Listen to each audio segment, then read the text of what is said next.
Antes de começar a falar das maltas, vou citar o mais antigo registro referente à capoeira que foi encontrado pelo jornalista Nireu Cavalcante. O documento data de 1789 e refere-se à libertação de um escravo chamado Adão, preso nas ruas do Rio de Janeiro por praticar a capoeiragem. No decorrer do processo, constatou-se que Adão era inocente quanto ao assassinato, porém, foi confirmada a sua condição de capoeira, sendo por isso condenado a levar 500 açoites e a trabalhar 2 anos nas obras públicas. Após Adão cumprir alguns meses de trabalho e ter sido castigado no Pelourinho, o seu dono, Manuel Cardoso Fontes, solicitou ao rei, em nome da Paixão de Cristo, perdão do resto da pena, argumentando ser um homem pobre e, portanto, muito dependente da renda que seu escravo lhe dava. Comprometeu-se a cuidar para que Adão não mais voltasse a conviver com os capoeiras. Teve o pedido homologado pelo tribunal em 25 de 4 de 1789. O curioso é que o fato em questão deixa muito claro que a repressão acontecia antes mesmo da criminalização da capoeira em 1890, durante o governo do Marechal Deodoro da Fonseca. Na cidade do Rio de Janeiro, a capoeira era, sem dúvida, motivo de grande preocupação entre as autoridades. Só no período de 1810 a 1821, entre as 4.853 prisões efetuadas pela Polícia Carioca, 438 foram por acusação de prática de capoeira, sendo este o segundo principal motivo, atrás apenas das fugas de escravos, com um total de 751 presos.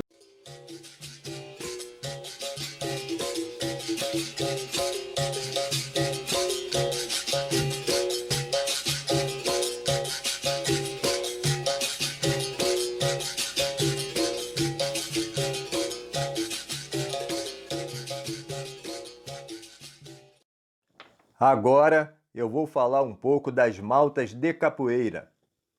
Estas eram muito semelhantes às organizações criminosas que atuam nos dias de hoje.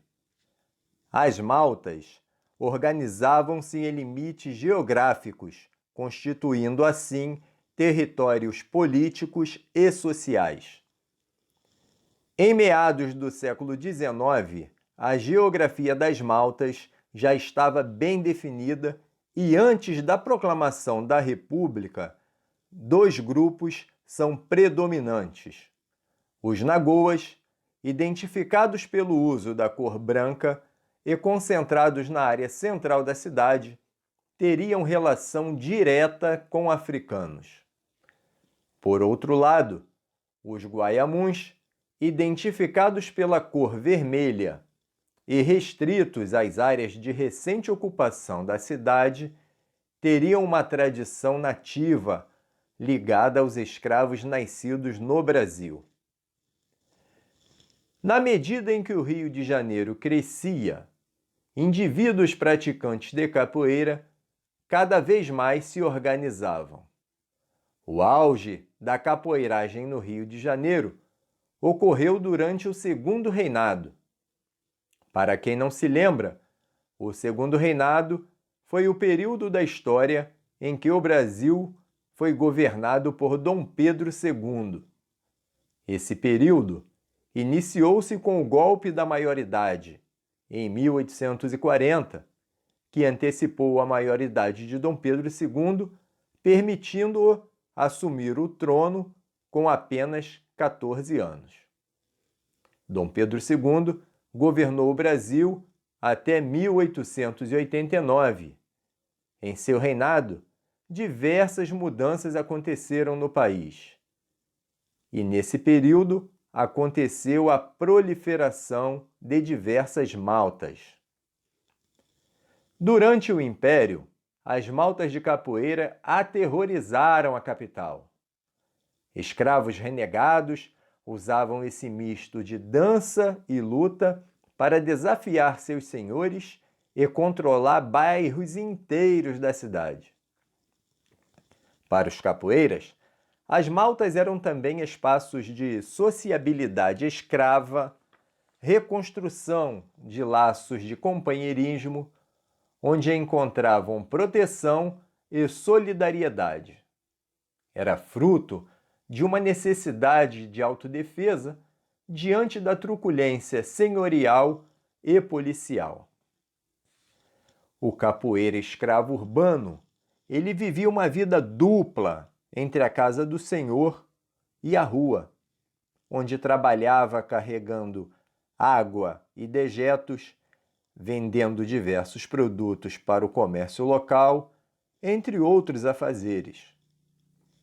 A rua também era espaço dos encontros da organização, local onde os escravos aprendiam capoeira, que era utilizada nas brigas em grupo ou nos confrontos individuais, e tinham contato direto com a malandragem dos fadistas, e a introdução da navalha se deu por conta da influência portuguesa. Um lugar predominante para os encontros entre os capoeiras eram os chafarizes.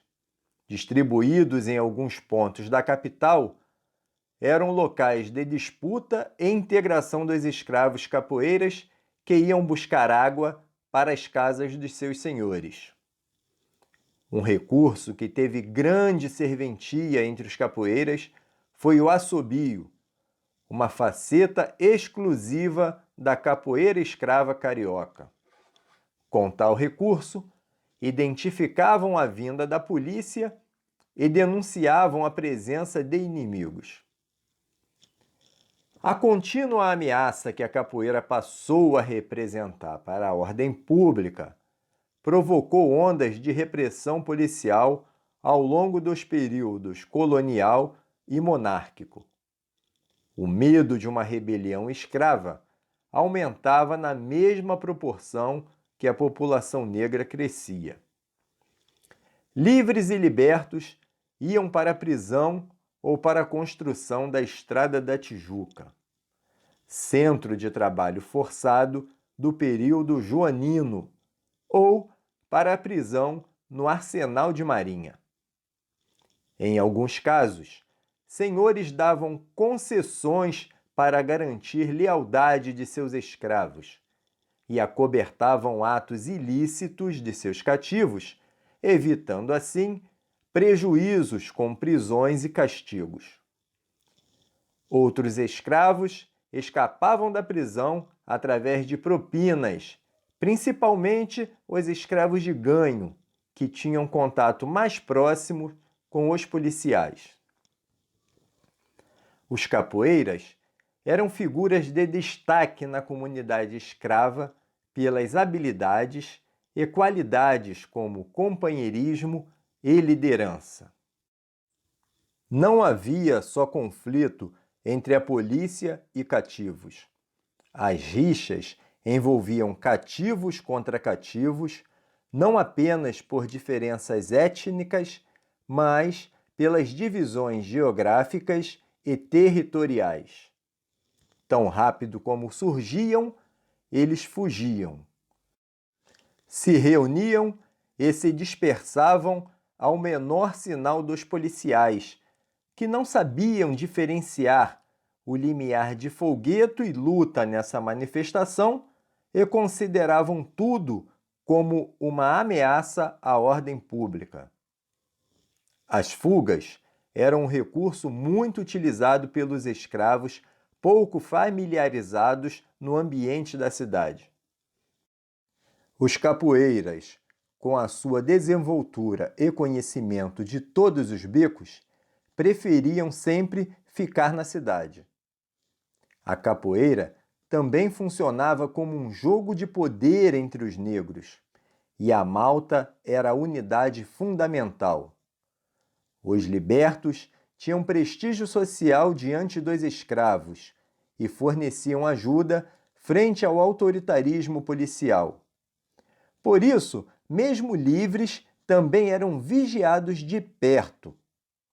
Muitos se interessavam em ser chefes de Malta, porém, nem sempre agiam como amigos fraternos e muitas vezes eram recrutados para serviços de perseguições e açoites.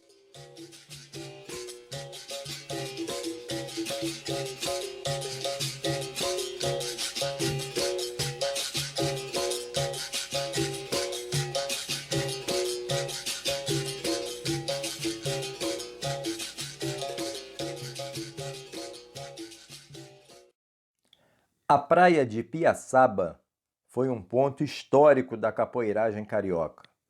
Também chamada de Praia de Santa Luzia, ficava em frente à igreja que deu nome à praia e hoje não existe mais. Ali ocorria o embarque e desembarque de produtos da economia colonial. E a capoeira, segundo alguns pesquisadores, nasceu de uma disputa de habilidades nesse local de trabalho cativo e estiva do Rio colonial. A geografia das gangues era determinada pelas freguesias. A cidade foi dividida em duas grandes maltas, como já dito anteriormente, Nagoas e Guaiamuns. As duas grandes maltas se distinguiam pelas cores das fitas que utilizavam.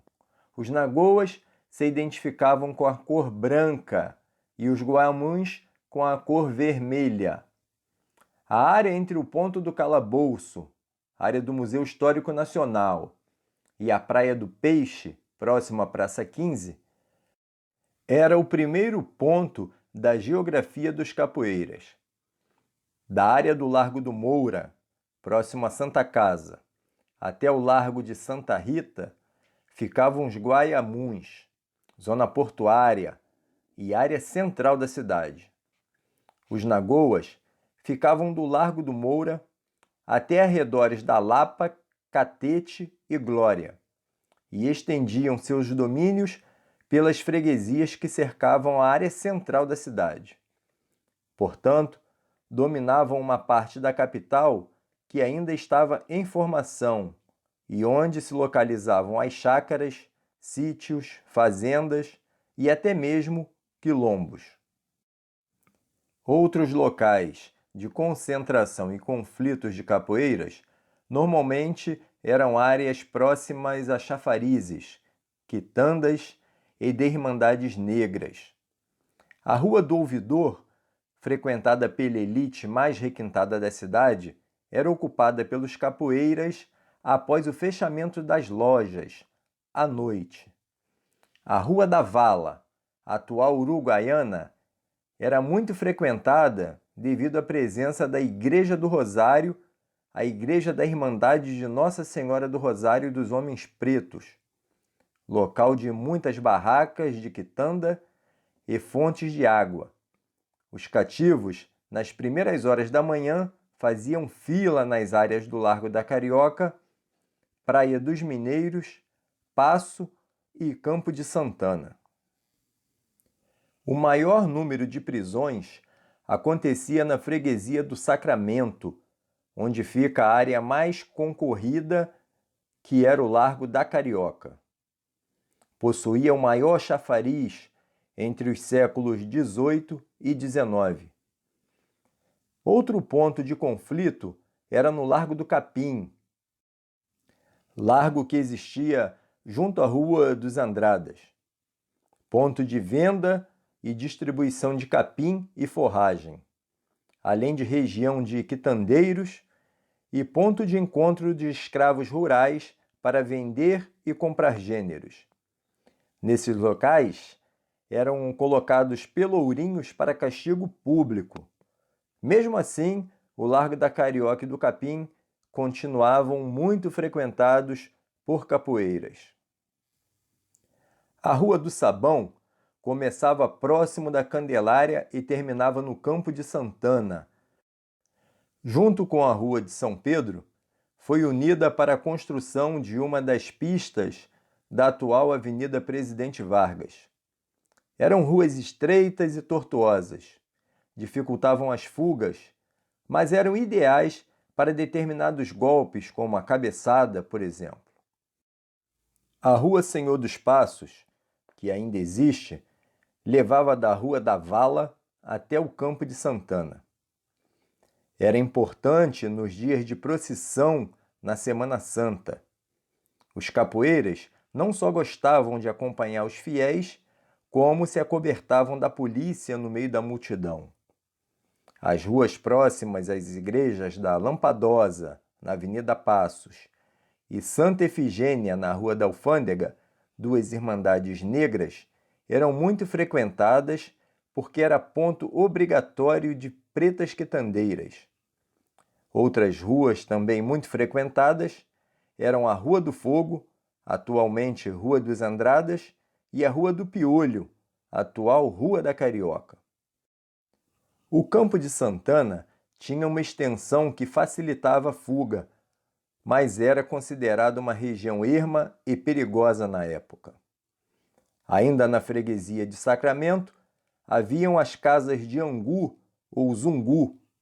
Eram habitações coletivas administradas por mulheres negras, onde os escravos encontravam pouso, comiam angu, comida básica do cativo, participavam de festas e também eram locais de memória cultural, abrigo para fugas e para planejamentos de rebeliões e encontros de capoeiras como ponto de apoio. Na freguesia de Santa Rita, o ponto central era o Largo de Santa Rita. A praça na frente da igreja era frequentada pelos capoeiras. Era uma área mais isolada e cercada de riachos que desembocavam na prainha, atual Praça Mauá. Era uma região que vivia da estiva, próximo à Praia dos Mineiros, circunjacente à Rua Visconde de Itaboraí, atrás do Centro Cultural Banco do Brasil, e onde facilmente se encontravam pessoas de fora da cidade ou de fora do país. Era uma área próxima ao Arsenal de Marinha, onde havia uma prisão de escravos. A área do Cais do Valongo era uma área de grande concentração de escravos recém-desembarcados. Ficou conhecida posteriormente como Pequena África, pois foi ocupada pelos negros após a abolição. Mas não havia grande ocorrência de maltas, pois essas eram compostas em maior quantidade por negros ladinos. O que eram os negros ladinos? Negros já aculturados que entendiam e falavam o português. Já estavam familiarizados com a rotina escravista urbana.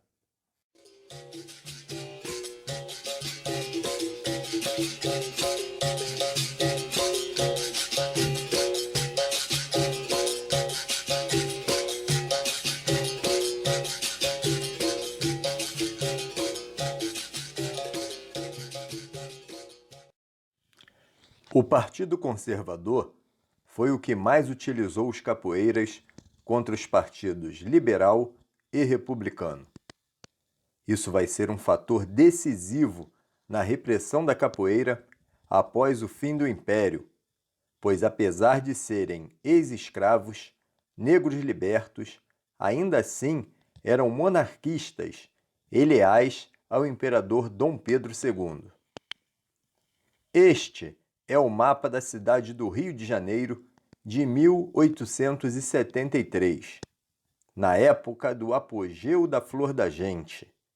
Essa malta na Goa era da região da Glória, exatamente onde morava o deputado Duque Estrada. Foi ali que ele formou os seus capangas e liderou a política até 1878. O termo Flor da Gente foi criado no parlamento, após o deputado ser acusado de usar a sua gente, ou seja, os capoeiras, para atacar os liberais, e ele respondeu: aqueles capoeiras não eram a minha gente, eles eram a flor da minha gente. O fato tornou-se um escândalo político na época e foi assim que surgiu o nome Flor da Gente para a malta que dominava a região da Glória. Na região da Lapa, havia a malta Espada da Lapa, que também eram nagoas e anteriormente chamava-se Bolinha de Prata. A região da Lapa já era um lugar de boemia, mas existiam muitas moradias, e esse grupo, Espada da Lapa, era muito dominante naquela região. O grupo denominado Monturo dominava a área de Santa Luzia, e tinha esse nome por causa do lixo que era jogado nas areias da praia. Era também uma malta nagoa, e segundo o escritor Adolfo Morales, foi ali que a capoeira nasceu. Já na freguesia de São José, a malta Carpinteiros aderiu ao nome, fazendo assim uma referência ao pai de Jesus, São José, que era o carpinteiro. Nessa época, as maltas já não ficavam em torno dos chafarizes. Eles ficavam em torno das igrejas. Era a época em que os capoeiras adotavam nomes católicos.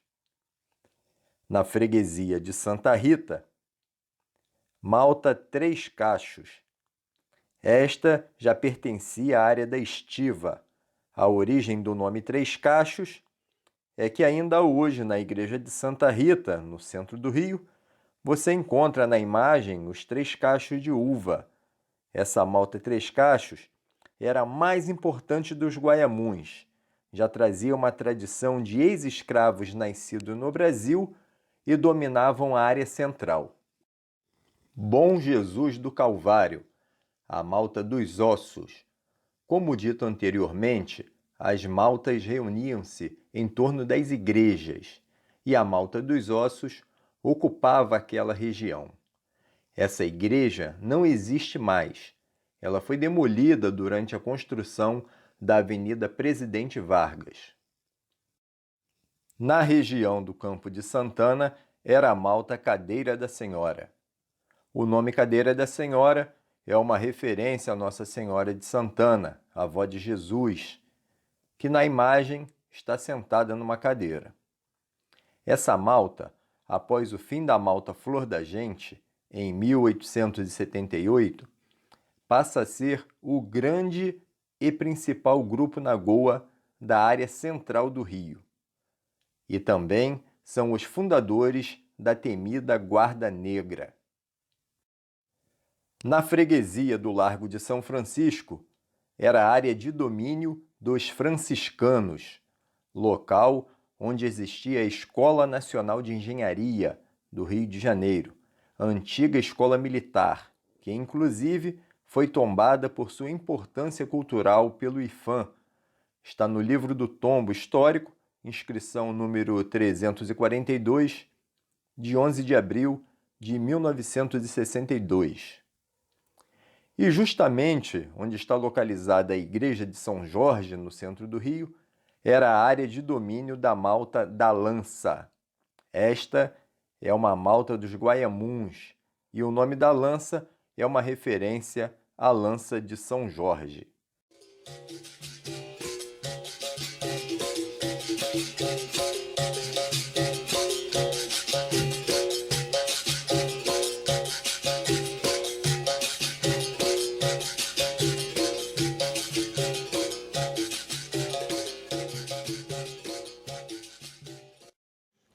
Após a abolição da escravidão, os negros livres, mas sem casa, abrigo e proteção, teriam que sobreviver.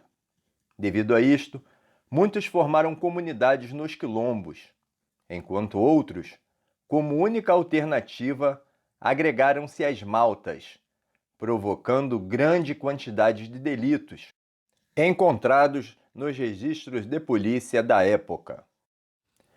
O ano da abolição foi marcado por inúmeros conflitos entre as maltas, e estas deixaram de ser somente grupos isolados para tornarem-se grupos políticos. A Guarda Negra foi criada logo após a abolição da escravatura para combater os republicanos que ameaçavam o império.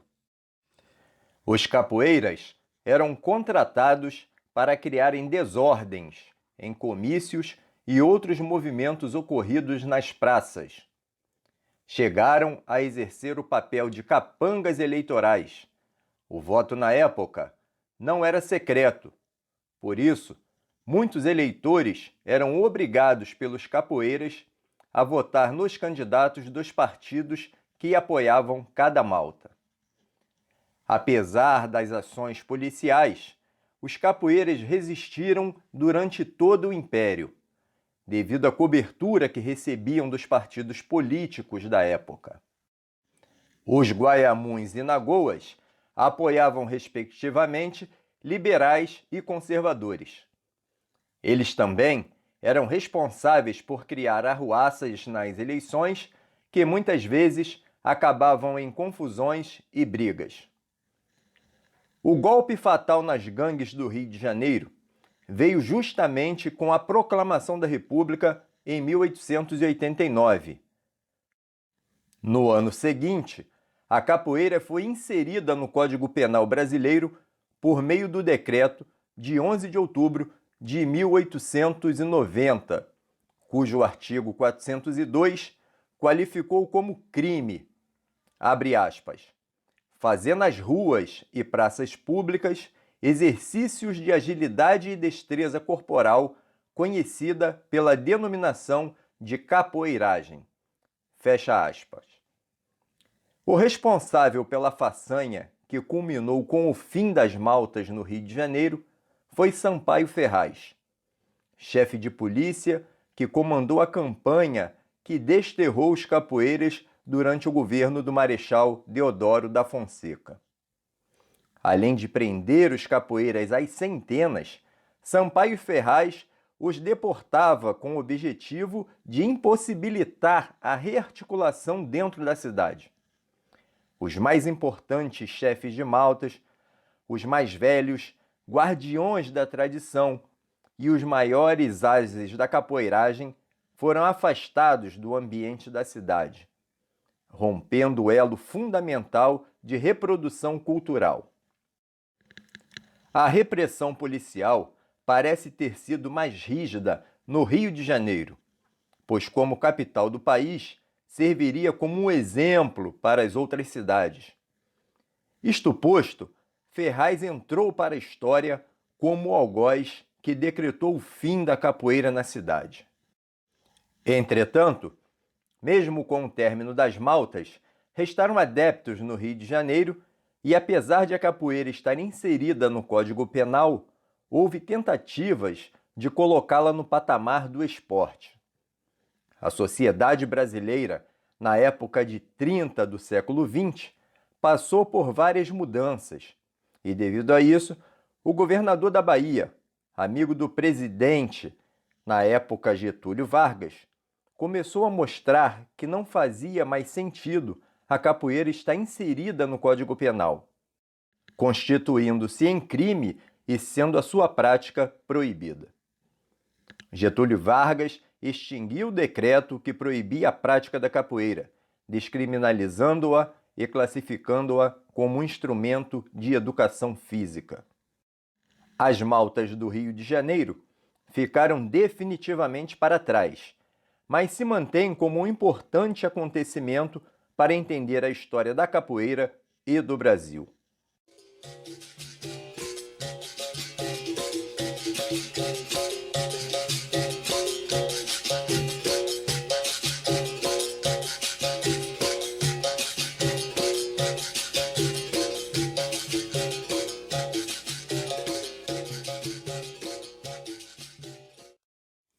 Agora eu vou citar alguns personagens que fizeram fama na capoeiragem do Rio de Janeiro. Um capoeirista famoso conhecido por toda a população do Rio de Janeiro, foi o Manduca da Praia. Seu breve histórico o define como homem de negócios que respondeu a 27 processos por ferimentos graves e leves, sendo absolvido em todos eles pela sua influência pessoal e de amigos. Manduca tinha uma banca de peixe no mercado, vivia com regalias e, finais de semana, saía para as noitadas. Entretanto, alguns pesquisadores acreditam que Manduca da Praia, além da banca de peixe, era dono de uma casa de prostituição, e esta frequentada por diversas autoridades, justificando assim o fato de nunca ter sido condenado em todos os processos que respondeu. Certa vez, na festa da Penha, brigou com um grupo de romeiros armados de pau. Ao final da briga, deixou alguns inutilizados e outros estendidos no chão. No entanto, o episódio que rendeu mais fama a Manduca da Praia foi uma luta com um deputado português de nome Santana, homem que se destacava por sua força e por ser exímio lutador de pau. Santana, ao chegar à cidade, ouviu falar de Manduca da Praia e decidiu desafiá-lo para um combate, já que era conhecido por não recuar diante de qualquer adversário. A contenda aconteceu e Manduca foi o campeão, deixando Santana impressionado com sua habilidade. E conta-se que os dois saíram abraçados e foram beber juntos, tornando-se amigos a partir de então. Morador da Cidade Nova, era capoeira por conta e risco. Assim disse Nulo Moraes. Manduca não participava da capoeiragem local, não recebia influência nem visitava outras rodas. Pode-se dizer que ele era um malandro nato. Manduca da Praia conquistou o título de valentão, subestimando touros bravos, que sobre os quais saltava quando era atacado. Na freguesia de São José, regia as eleições, ditando regras e manipulando cédulas.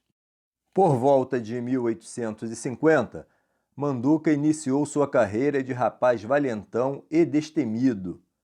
Dotado de enorme força física, Manduca cursou a escola de horário integral da malandragem e da valentia das ruas do Rio de Janeiro na época de perigosos capoeiras. Desde cedo, destacou-se no uso da navalha, do punhal e no manejo do petrópolis, um comprido porrete de madeira de lei, companheiro inseparável dos valentões da época. Entretanto, havia algo que o diferenciava dos seus contemporâneos facínoras, valentões e rufiões, fazendo com que se tornasse uma lenda viva e, mais tarde, um mito cantado e celebrado até os dias de hoje. Uma inteligência fria, calculista e implacável, uma sede de poder, de status e de dinheiro. Tudo isso aliado a uma visão de comerciante e homem de negócios. Fez fama e dinheiro, foi famoso, temido e respeitado.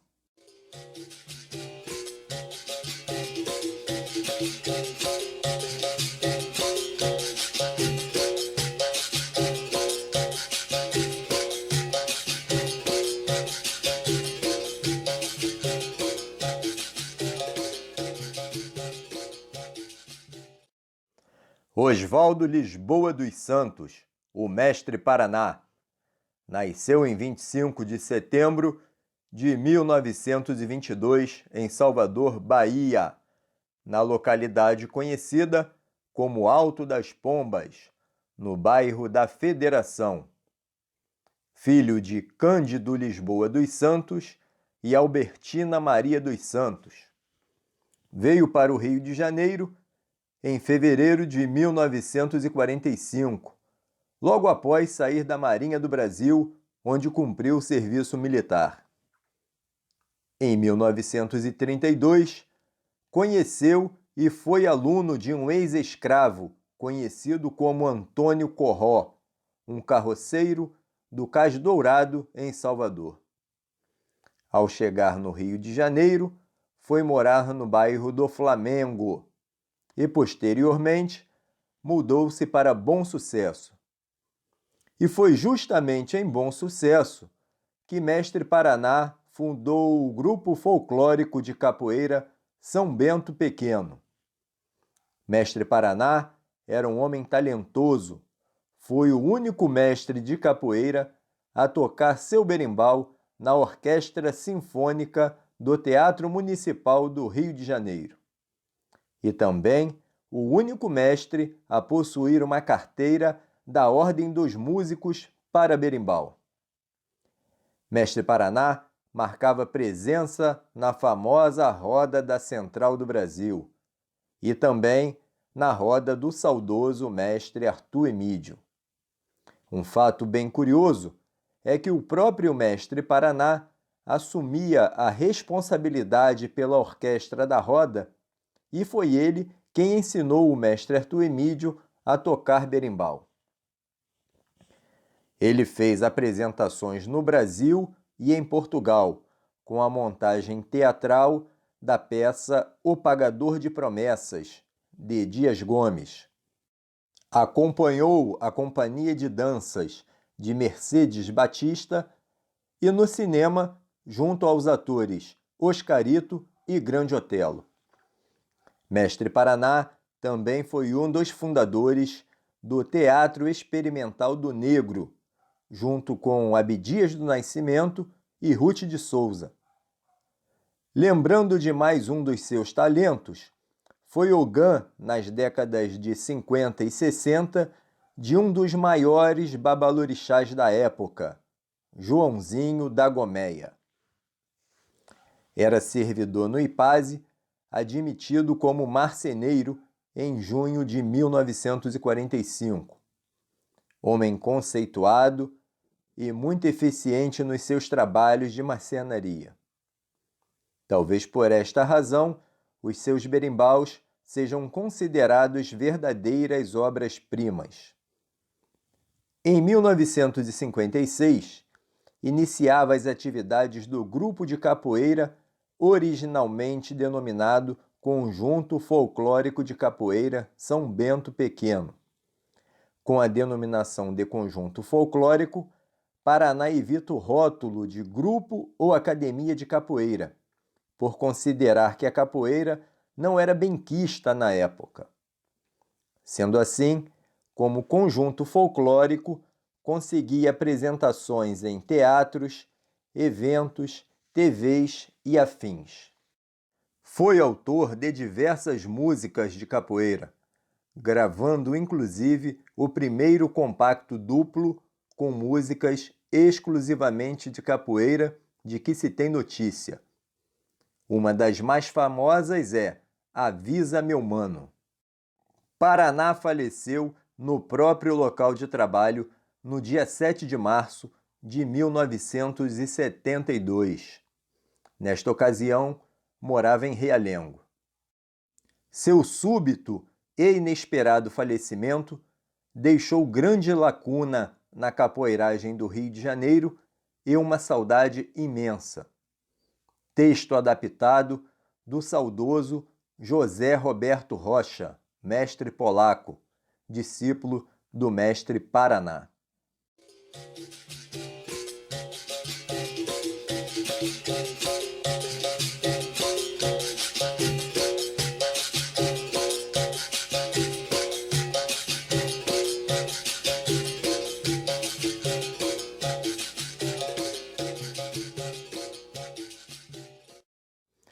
Arthur Emídio de Oliveira, mestre Arthur Emídio, nasceu na cidade de Itabuna, no sul da Bahia, em 31 de março de 1930. Morava com os pais fazendeiros numa casa modesta, da então Rua Direita, no bairro do Pontalzinho. Começou a praticar a capoeira quando tinha apenas 7 anos, com Teodoro Ramos, o mestre Paizinho, discípulo do mestre Neném de origem africana. Arthur Emídio fez um relato sobre essa época. Abre aspas. A prática da capoeira era proibida. Treinava-se no alto dos morros, nas vielas, à noite e sempre escondido. Muitas foram as vezes que o meu mestre foi preso.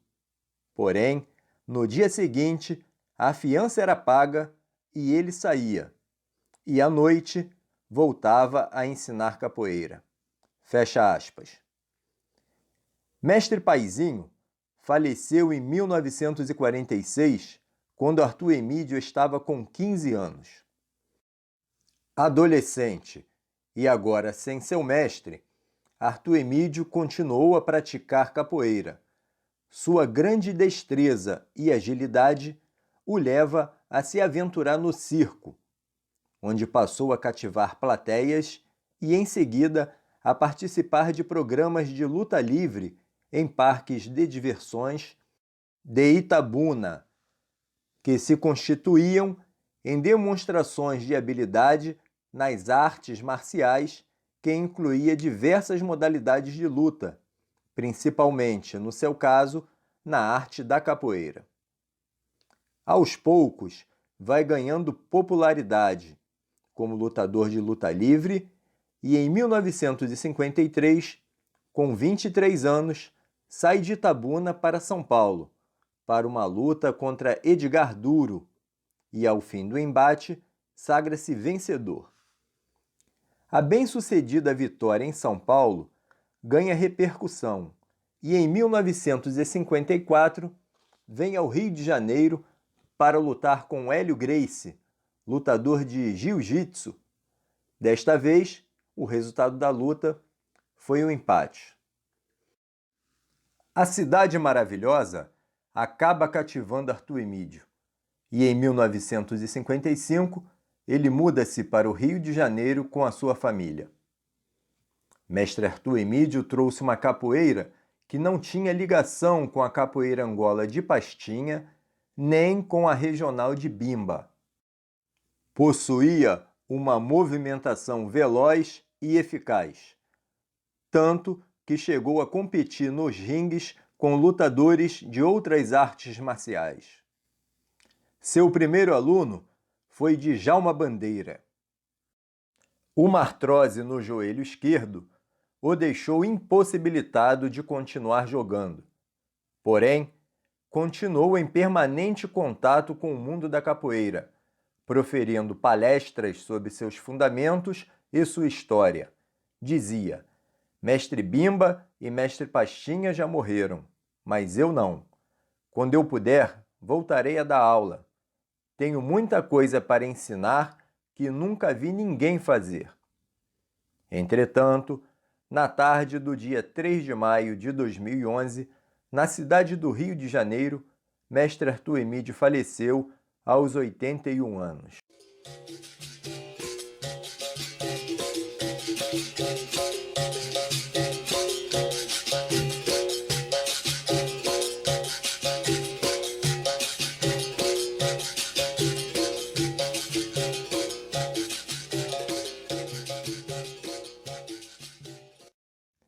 Mário dos Santos, mais conhecido como Mestre Mário Buscapé, nascido no Recôncavo Baiano em 17 de julho de 1934, teve uma infância pobre em São Francisco do Conde. Criado em uma família de capoeiristas, pois além do pai, Mestre Bidel, teve também um tio e padrinho lendário, Mestre Dendê. Não tardou a começar a brincar também de capoeira. Nesse cenário banhado pelo legado, ensinado na região por ninguém menos do que Besouro Mangangá, uma lenda dentro da capoeira, que era muito amigo da família, assim o menino Mário foi dominando a arte da ginga. No final de 1952, Mestre Mário vem para o Rio de Janeiro com duas tias em busca de melhores condições de vida. Em 1953, Mestre Mário entra para o serviço militar. Após uma discussão envolvendo uma brincadeira de batismo, ele avisou que bateria em quem botasse a mão nele.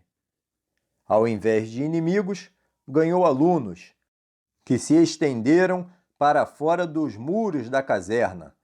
Seu primeiro aluno foi Irineu, que gostou tanto que trouxe seus 5 irmãos para treinar. Era o começo do grupo Bonfim. Nessa época, o mestre não ensinava musicalidade. Havia os tocadores de berimbau, que na Bahia eram chamados de mestres de bateria. Até o início da década de 70, os mestres de bateria da Bonfim, além do Mucungê, eram Valentim, Baiano e Roque. A mesma era composta por 3 berimbaus, um agogô, um pandeiro e um reco-reco. Na década de 50, Mestre Mário conheceu Arthur Emídio e achou o jogo dele muito bom e rápido. Por isso, adaptou seu jogo e levantou a altura de seus movimentos oriundos da capoeira Angola, aprendida no recôncavo. Ele cria uma releitura da capoeira de sua época. Em 1969, Mestre Mário voltou para a Bahia. Alguns alunos passaram a dar continuidade ao grupo, e estes, por um tempo, receberam apoio até do Banco do Brasil. Enquanto isso, outros alunos criam novos grupos. Um dos mais famosos foi o Guanabara, que chegou a criar um grupo de shows e se apresentavam junto com o bloco carnavalesco Bafo da Onça. O mestre voltou ao Rio em meados do ano 2000 e causou um grande furor na cidade, pois muitos acreditavam que ele não estava mais vivo, pois perderam o contato no longo tempo em que ele esteve na Bahia. Mário Buscapé foi testemunha ocular da vida cultural da cidade carioca nas décadas de 50 e 60 e representava uma geração de capoeiristas baianos angoleiros que vieram para o Rio e plantaram suas sementes. A releitura feita pelo mestre criou o estilo único de jogar capoeira que a Bonfim possui e é mantida por alguns dessa linhagem. No dia 19 de março de 2021, no Hospital de São Francisco do Conde, na Bahia, Mestre Mário Buscapé nos deixou aos 87 anos.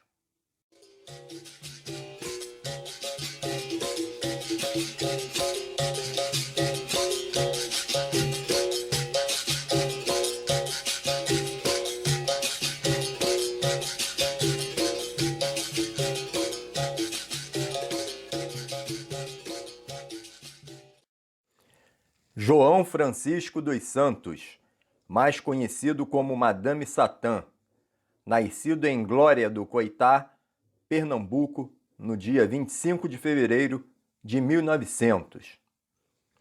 Vou ler parte de uma entrevista que Madame Satã concedeu ao Pasquim no dia 5 de maio de 1971. Afinal, Madame Satã foi capoeirista? Vamos à leitura. Quantos anos você esteve preso? Ao todo, eu tirei 27 anos e 8 meses. Qual a sua idade? Tenho 71 anos. Você é homossexual? Sempre fui, sou e serei. Você usava muito a navalha, não é? Às vezes, não era sempre não. Você respondeu a quantos processos? Eu respondi a 29 processos, sendo 19 absolvições e 10 condenações. E quantos homicídios? 3. E agressões? 9. Quantas brigas você calcula que tem entrado? Das que eu não fui preso, deve ter umas 3.000. Eu gostava da briga. Está me chamando a atenção uma coisa. Você não sabia capoeira, nenhuma luta especial e, no entanto, você brigava contra uma guarnição inteira. Eu não brigava, eu me defendia. Qual foi para você o maior malandro do Rio de Janeiro? O maior malandro do Rio de Janeiro, que eu conheci em 1907 até a época de hoje, foi o que me ensinou a ser malandro e me conheceu com 9 anos de idade. Foi o falecido Sete Coroas, que morreu em 1923. Quando ele morreu, já me deixou como substituto dele na Saúde e na Lapa. João Francisco dos Santos faleceu no dia 12 de abril de 1976.